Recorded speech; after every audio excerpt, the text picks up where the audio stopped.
Salut à tous, nous sommes de retour dans Un mois, un livre. Notre actualité est rythmée par des bruits de guerre et des conflits. Mais il y a des personnes que nous oublions souvent, qui sont pourtant en première ligne, des victimes et dont la vie est transformée à tout jamais.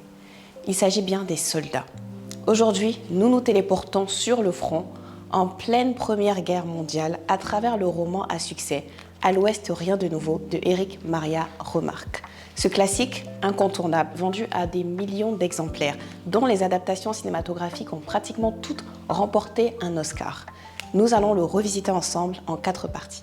Tout d'abord, nous apprenons beaucoup sur le quotidien des soldats sur le front, à travers les yeux de notre personnage principal, en la personne de Paul Baumer et de sa bande de camarades. C'est une bande d'amis qui se sont rencontrés au lycée à seulement 19 ans et ont décidé de s'enrôler, ou plutôt ont été un peu poussés par leur professeur, à aller défendre leur patrie, l'Allemagne, pendant la guerre. C'est ainsi qu'ils se retrouvent sur le front, confrontés chaque jour et chaque nuit à des atrocités indescriptibles et tout simplement à côtoyer la mort.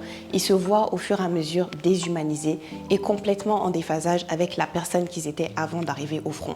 Ils se sentent également beaucoup plus loin de leur famille, des réalités des civils et se demandent de quoi sera fait leur lendemain.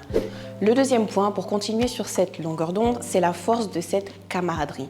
C'est-à-dire qu'ils sont tellement en déphasage avec la vie des civils, avec le gouvernement et avec tous ceux qui les entourent, qu'ils se retrouvent à devoir compter les uns uniquement sur les autres. Lorsque Paul a par exemple une permission pour aller retrouver sa famille à l'arrière-pays, ils se rendent compte qu'ils n'ont plus grand-chose en commun. Ils se rendent surtout compte qu'il ne peut même pas leur confier le quotidien qu'ils vivent sur le front, car ils seront scandalisés, effrayés et qu'ils ne peuvent même pas imaginer ce qui s'y passe.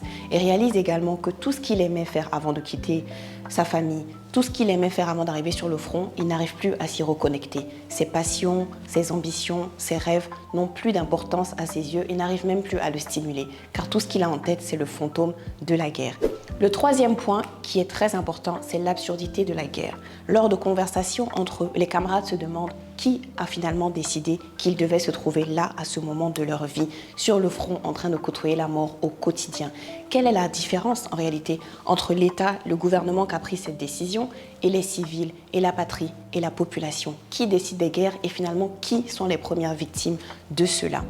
Aussi, ils rencontrent des soldats ennemis et se rendent compte que dans la vie de tous les jours, s'ils les avaient croisés, ils n'auraient aucune raison de les tuer.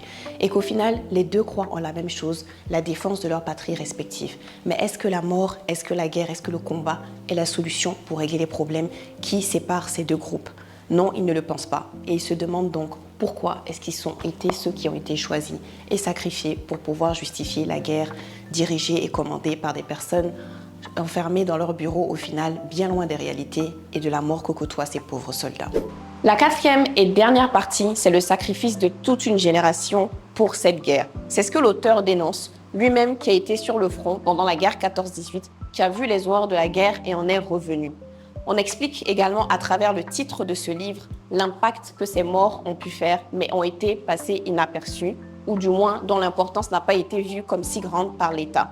Car lorsque notre personnage principal, Paul Baumer, rend son dernier souffle, l'état-major allemand, qui fait le bilan de cette journée, à travers son communiqué, écrira « À l'Ouest, rien de nouveau ».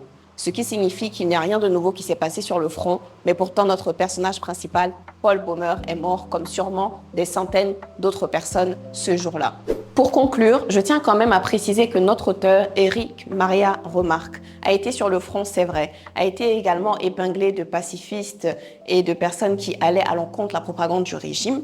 Il a aussi vu ses livres être censurés en Allemagne nazie et être également victime d'autodafé, donc brûlés publiquement. Car pour le gouvernement, il allait à l'encontre de leur propagande et surtout ne glorifiait pas la guerre comme ils auraient aimé. Il faut aussi noter qu'en dépit de cette opposition, le livre a rencontré un très grand succès, car il permettait de mettre en lumière ces soldats dont on parlait peu, les atrocités qu'ils vivaient au quotidien et leurs sacrifices. Il a permis également de mettre en avant la difficile réinsertion de beaucoup d'entre eux dans la société suite à la guerre qu'ils avaient combattue. Nous vous attendons en commentaire impatiemment pour avoir vos avis sur les questions discutées aujourd'hui. Et surtout, nous vous annonçons que nous lançons un jeu concours pour gagner des goodies surprises du Goethe Institut et des tickets de cinéma Majestic. Le commentaire qui sera tiré au sort sur Instagram et sur Facebook permettra à 2 vainqueurs de les remporter. À bientôt donc et nous vous attendons en commentaire.